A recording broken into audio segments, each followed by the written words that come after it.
भगवान कृष्ण काले हैं, परंतु भगवान कृष्ण ही योग योगेश्वर हैं।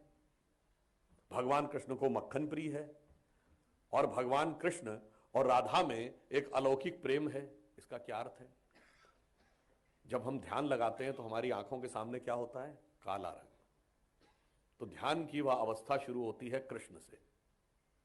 हमारा मन क्या है? एक दूध की तरह है, जिसे हम पानी से कनेक्ट कर दें तो दूध और पानी मिलकर सब खत्म हो जाता है। परंतु जब आप ध्यान लगाते हैं, दूध को स्थिर कर लीजिए, जब सेटल हो जाता है तो दही बन जाता है, और दही को जब मथ दीजिए तो मक्खन निकलता है, नवनीत निकलता है। अब मक्खन को पानी में डाल दीजिए, वो नहीं मिलता है। इसीलिए जब आप ध्यान लगाते हैं, ध्यान को स्थिर कर लेते हैं, स्थिर करने के बाद और अंदर जाकर उसका मंथन कर लेते हैं, तब आप संसार में आ जाइए, आप निष्काम कर्म योगी बन सकते हैं। और इसीलिए जब आप अंदर जाते हैं तब आप कहेंगे राधा कृष्ण क्या है? भाई लोगों को पता नहीं, इसलिए नहीं पता है। हमारी जब आप ध्यान लगाइए, हमारी स्वाभाविक प्रवृत्ति, एक क्षण के लिए मन स्थिर नहीं रहता। कभी एक वस्तु पर भागेगा, कभी दूसरी वस्तु पर भागेगा, और सामान्यतः नकारात्मक वृत्तियों में भागता है।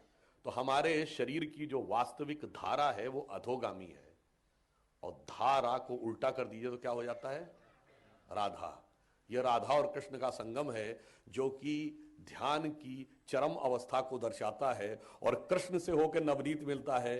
तो जो बिहारी जी एक हिंदी के बहुत प्रसिद्ध कवि हुए, उन्होंने क्या कहा है, जो ध्यान की अवस्था को भी दर्शाता है, या अनुरागी चित्त की गति समुझे नहीं कोय, ज्यो ज्यो डूबे श्याम रंग त्यों त्यों उज्ज्वल हो।